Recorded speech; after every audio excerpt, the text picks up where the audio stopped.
Yo, what's good, everybody? Welcome back to another episode of the Seattle Sonics MyNBA series. And in this episode here, we are just going to be breaking down what's happening so far this season and what is happening at the deadline. Right now, I'm not at home at my cousin's house for dog sitting, so that's why the setup is a little different. It looks weird, and I got the left angle instead of the right angle. I don't know. It's really weird. I got my mic right here and everything, too. But whatever, doesn't matter. Last episode we played against the other expansion team, the Las Vegas Venom, and we ended up beating them. And we said we're probably going to trade KCP by then, and we did. Right now we are 22-30, which is not bad at all. Vicky Allen has done a really good job with this team. We're here at the deadline with a very nice win over the Cavs. But let me break down what we did for that trade.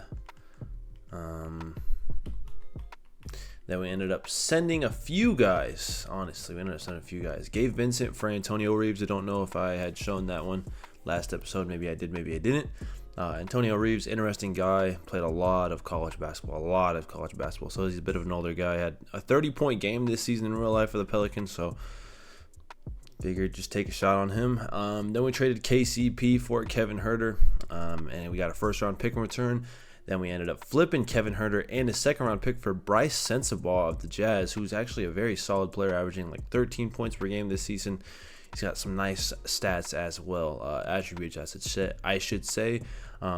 Then we traded TJ McConnell just for a second-round pick, some money, and a young guy to the Lakers. They need some more players, so just gave them one. He really wasn't doing much with us at all. He was having a really bad season. Then we re-signed Jordan Hawkins to an extension, and I'll show you in a little bit as to why we did that, but yeah, he's got paid a lot of money, so he's going to be here for a while. But yeah, that's all the stuff we did in terms of transactions and stuff like that. So let me show you why we've been so successful to this point at 22-30 and some hidden gems that I've liked thus far. Starting off with these young guys, the young gems that we found, Deron Holmes and Alondes Williams. Alondes Williams, we just signed him to a contract. He's been so dominant in the G League the past few years in real life. And in this universe, he was very dominant in the G League as well. So we figured we'll just give him a chance, and he has been very productive. And Deron Holmes, we got him in the expansion draft. This is his rookie season, but man, his stats don't tell the story. He is a phenomenal player, and somebody I think can be a part of our team for a long time coming. Deron Holmes is 23 years old, averaging 5.5 points per game, almost 6 rebounds, almost an assist, a steal, and a block, and only 22.7 minutes per game. His defense is incredible. He is incredibly versatile. He's got a good handle on him. Three ball is not falling right now. I think he's shooting like 38%, which is far from good. Or no, he's shooting 28%, which is far from good. But man, he can defend and he makes a lot of nice plays. So I'm very excited to have Deron Holmes on this team, and I think he's somebody who can be a tweener for us. He can play the 3, he can play the 4, and if we want to go, small ball, I think he's a very effective 5 as well. And then Alondes Williams, he's 26, so he's a bit on the older side for a young guy, quote unquote young guy, but this is really his first season of playing NBA basketball. He's played in the NBA before, but he's only played, I believe, 9 games in the past 3 years. 9 games, and he's played 25 this season. He started 14 of them, and he's been very productive. His efficiency isn't that great, but he's, like I said, this is his first real roundabout or go-round as an NBA player full-time, averaging about 14 points per game, 4 rebounds, almost 4 assists, half a steal, and half a block, and only 23.7 minutes per game. Ever since he's came off the bench, his efficiency has shot up, so that's good to see. But he's starting again now because Westbrook just got injured again after coming back, and he's going to be out for, I believe, another month or two. But yeah, these guys have been pleasantly, surprisingly good.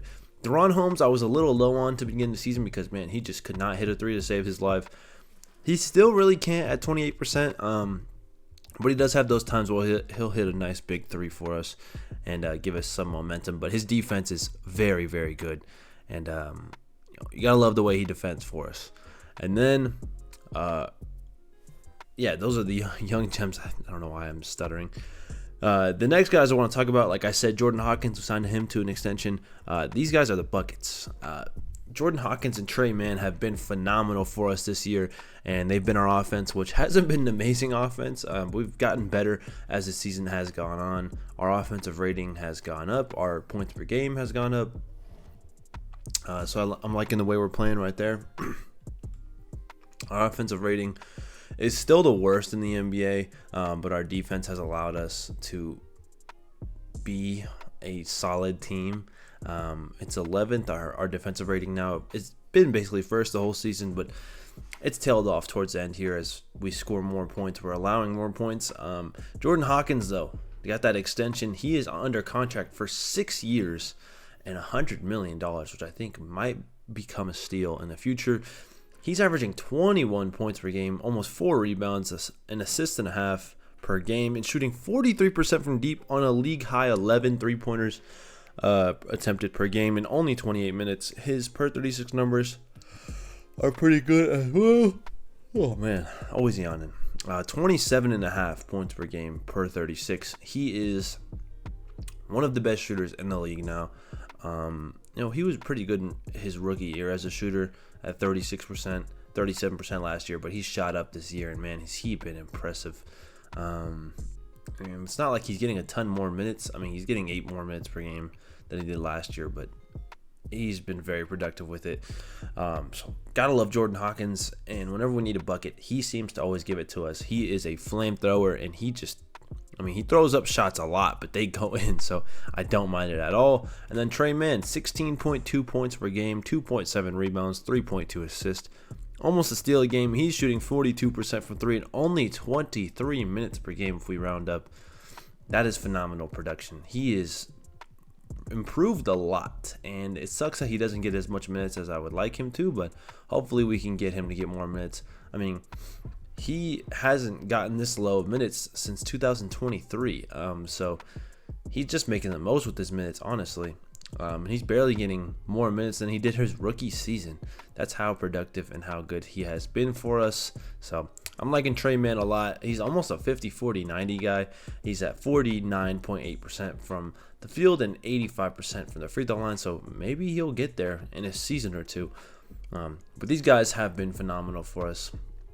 And I love the way these guys have hooped, and I'm loving the way they've made our offense a whole lot better. Now, to look around the league at the other guys and at the other transactions that have happened to this point.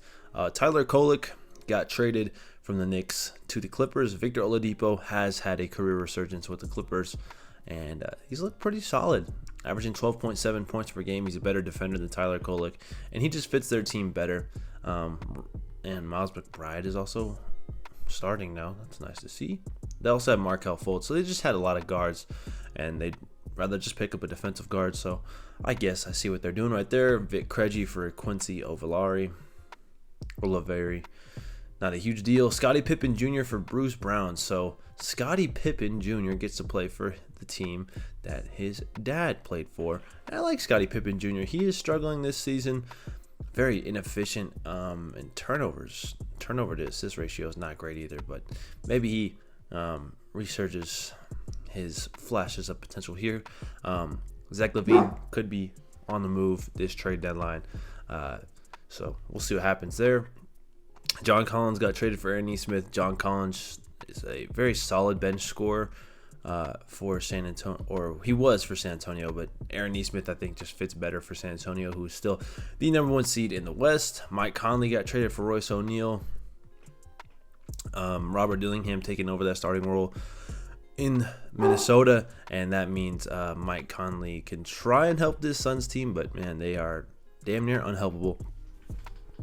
Mike Conley was traded to the Sixers before that for Caleb Williams, so Mike Conley just getting moved around. Unfortunately, Jamal Murray got traded for Lauri Markkanen, and I think this fits their team really well. They also signed D'Lo to replace Jamal Murray, so Nuggets trying to make themselves contenders, and I like that trade. And this is a very, very nice looking team with a lot of size as well. Malik Beasley gets traded for Jonathan Isaac. Pistons add even more defense to their team, and then Magic add some shooting.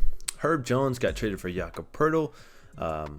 They just have an overabundance of wings on this team, and they said, all right, well, we'll trade for Jakob Poeltl to fill that center position while Yves Missy was out, and then Jakob Poeltl ended up getting hurt, which stuff like that happens. Obi Toppin got traded for Isaiah Joe. Kind of a weird trade in my opinion, but Pacers add some more shooting from the guard position, I guess. I don't know. Kyle Kuzma got traded to the Hornets. They were missing Brandon Miller for the year originally from the first report, but he is actually healthy and back after this All-Star break. Bam Adebayo finally got traded. He was having an okay season.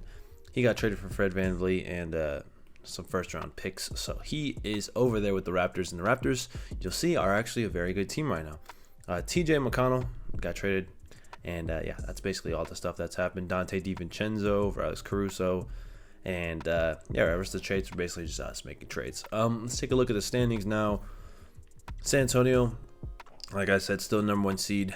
Golden State Warriors, I tried to figure out why this team is so good. I can't put my finger on it. They just have a lot of consistent scoring around Steph, and I guess that's just the recipe for success with this team.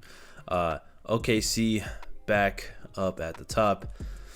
Timberwolves doing actually really well, and now Gobert is healthy. Caruso is on this team, and they've just got some good defense and surrounding Anthony Edwards, who's an elite scorer with some defense and shooting. Pelicans having a good year, having a really good year. Mavericks having a great year. Clippers having a great year. This team could be aggressive at the trade deadline, trying to pick up another guy to pair next to James Harden and Kawhi, because James Harden's getting older. Never know how he's going to play in the playoffs with his old age. So maybe they'll pick up somebody. The Kings, they pick it up KCP. And just an interesting team to watch as the 8th seed. The Denver Nuggets here at the 9th seed. Rockets, the 10th seed with Jimmy Butler. They traded and picked up Gershon, or they're starting Gershon Yabusele at center. Sorry, I couldn't speak there. Herb Jones is hurt right now, but he'll start playing for them as if they needed more wing defense. I mean, look at this defense. It's insane. Really, they could replace Jalen Green with Herb Jones right there and just have some lockdown defense. Like, I don't know if anybody could score on them over 100. But they're the team we're trying to catch right now. We're 2 games behind them for that last play-in spot. So maybe we make a trade at the deadline to be aggressive. I don't think so. I think we have I like what we have with our team. Young guys that are just hungry and trying to win. And hopefully, one person emerges, as time goes on, and we can start winning a lot of games and sneak into that play-in spot. But if not, I think I love the way that our team has played regardless. Lakers, just not playing well for LeBron his last season. So it's unfortunate, he's not going to go out with a championship or anything like that. The Jazz, bad team, but as they need to be. Igor Demon has played great for them. The Venom, not a great team. And they're looking like they're on AJ Dibansa watch. So good for them. Pistons atop of the East as well still. This team is great, man. They've got some great depth as well. Jaden Ivey out right now, but Ron Holland out right now. They're still playing elite. They got Malcolm Brogdon stepping. A bunch of great depth for them. The Raptors, like I said, this team is still very, very good in sim. Scotty Barnes, RJ Barrett, and Bam Adebayo, very good defensive team. And even with Jamal Shed starting for them right now, they're still playing pretty well.